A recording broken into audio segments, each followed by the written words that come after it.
Hello lads, this is a 2015 Mercedes C250 and this is in for a coolant leak.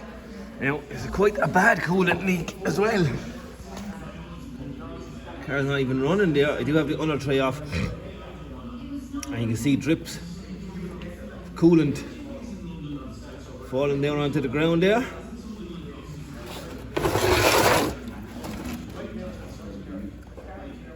Catching that.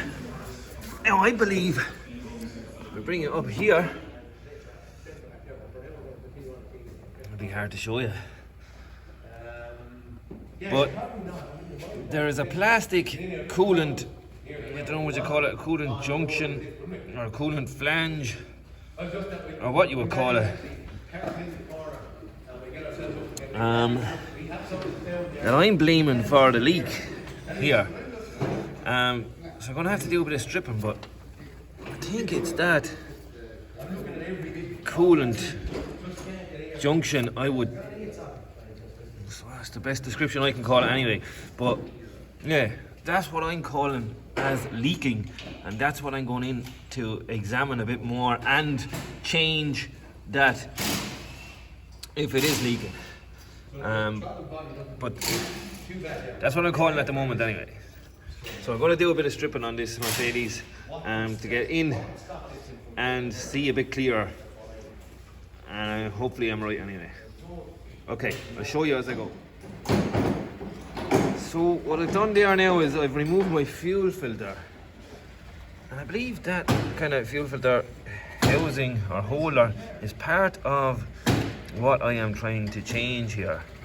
So I don't know, hopefully it'll all become clear now very soon as I keep stripping away. But yeah, fuel filter off anyway. Okay, it's all very tight in here. I did get the wire loom up a bit. There's a few clips too at the back here. That one there, that one there. I don't know, I'm hoping that will be enough room for me.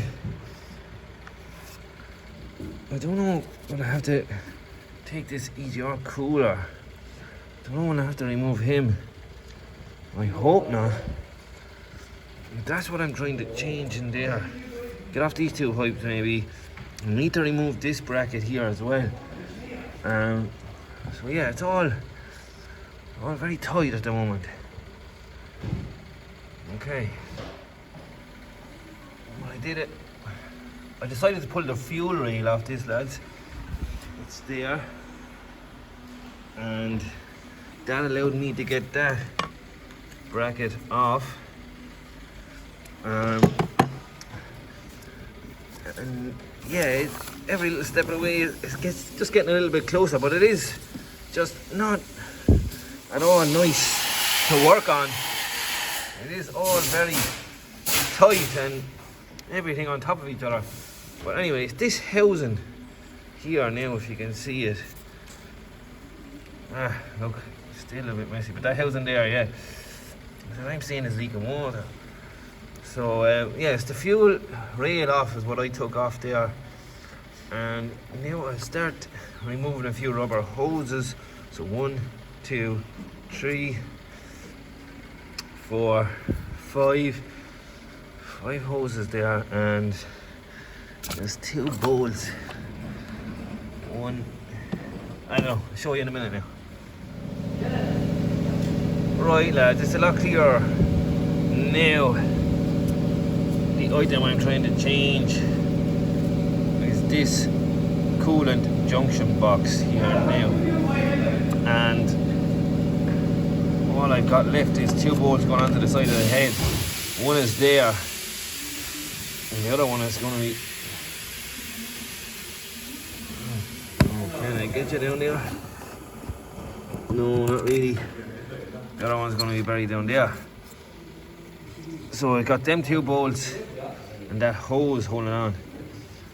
Yeah, it's going to be tight with that hose, that's the only thing. But yeah, you know, hopefully in a few minutes this will be up out of it, but not a nice one to work on at all. Okay. Right lads, I think I'm winning here. This just about out there. It's going to... Hey. And that's it. So that's what I was trying to change. And look at it. That's my water leak there. Yay. And there's the coolant that was spilled everywhere. I have to clean that up. But yeah, that's the failed item on this. There is a part number.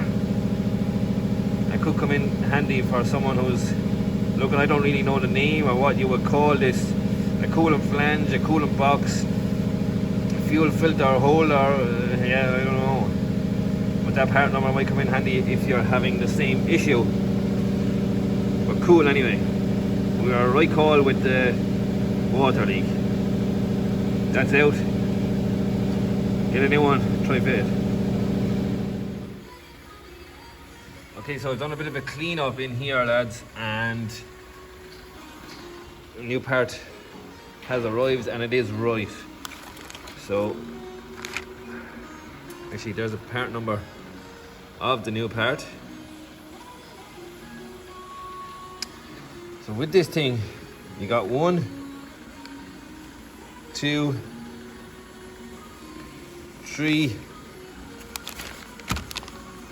4, 5 torques holding it on, and then 1, 2, 3, 4,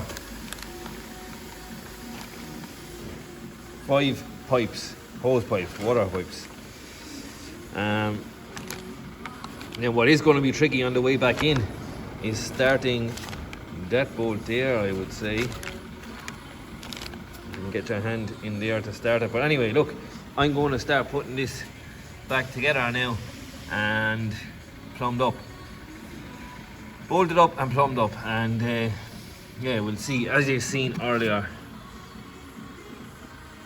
there is where she went and where she was leaking. So, okay, I'm going to start fitting again. Fit that hose to the new one and then slide it on the same way I slided it off. Hopefully that'll work again for me.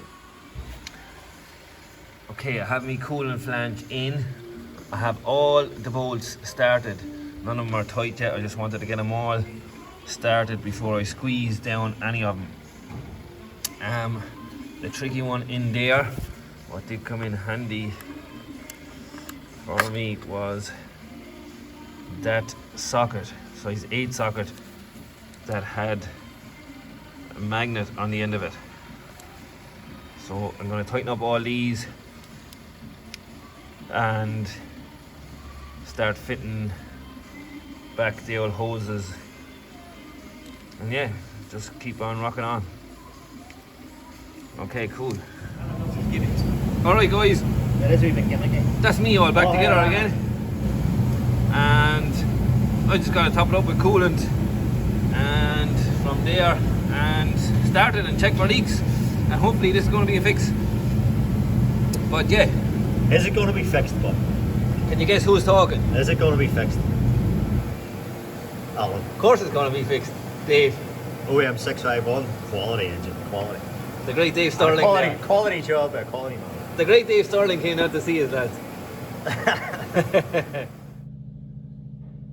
Okay guys, the Mercedes is back together, and it kind of turned nasty on me there after I put it all back together and trying to start this car. I had an awful job trying to get this car going, and it was purely down to the fact that I had removed the fuel rail, so I couldn't get this running. And I tried everything. We had fuel pressure, we had fuel getting to the injectors. I ran through the scan tool, I ran the fuel pump and the low pressure fuel pump, and I even done this is in special functions now. You can see bleeding of the high pressure fuel circuit. I tried that on the scan tool, and not only that scan tool, but the autel and the snap-on. But funnily enough, it wouldn't complete that process because it wanted me to crank the car for so many seconds. But I was not in control of cranking the car. There's the button, start. So when I'd press that, the car would turn over, crank. But I wouldn't crank long enough to keep that scan tool happy. Oh, my battery's low.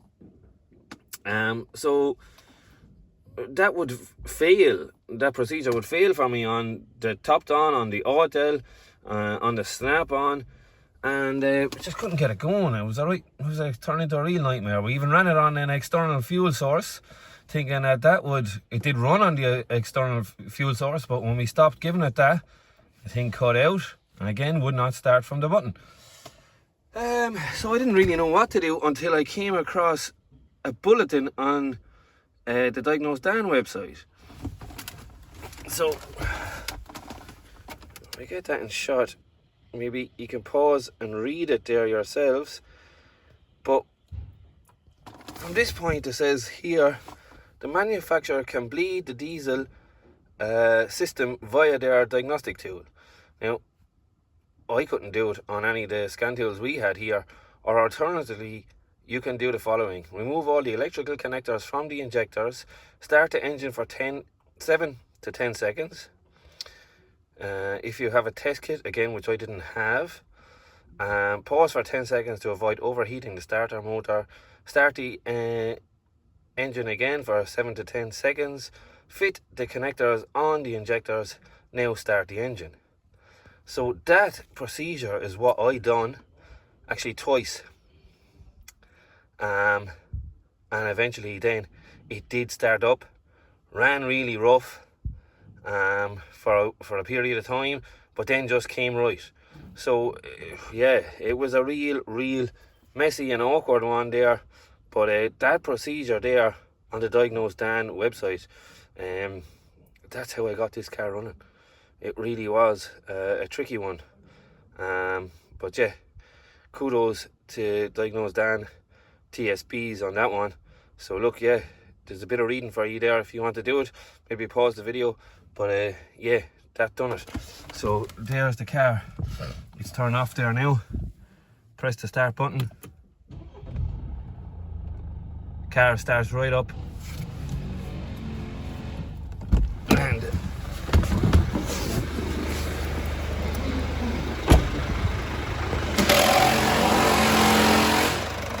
bring you outside. Car's running.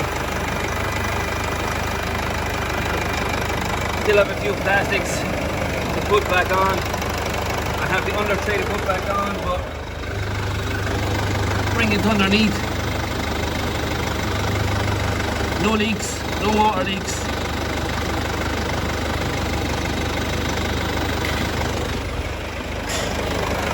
I think we're all happy. Bring it up here, put on the under tray, and just check my work again. Put on the battery tray here, and that's it. I think we're out of it. But yeah, real nightmare for me to try to get this thing running. As I said, we had fuel pressure, we had cracked the injectors, we had fuel getting to the injectors. Just impossible, near impossible to bleed the system nearly. Yeah, thank God it's going there now anyway. Interesting one. Okay guys, we're all back together. Under tray on, covers on, and battery cover on, engine on. Yeah, we're finally out of that. Coolant all topped up. No leaks, which was what I was in for, water leak. But yeah, big one maybe to take away from this video is be very careful with this engine if you are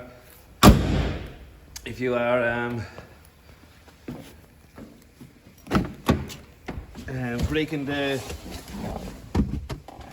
high pressure fuel circuit, which I did by removing the fuel rail. Awful job starting it. And maybe look, that is a good one to read, a procedure to carry out if you are trying to bleed the system. It's the only way I could get this car going. So yeah, kudos, as I said, to Diagnose Dan. That's it. The Mercedes is done. She starts like a dream, running like a dream too. They are. What was a little bit funny and a little bit worrying was when we done that procedure, got it running, the car wasn't running very nice. It took a spin up the road for injectors to come good and come right again. And I think it does say that somewhere in that bulletin as well.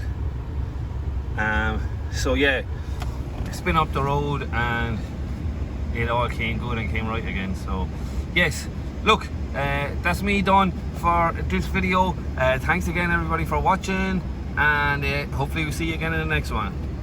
Bye.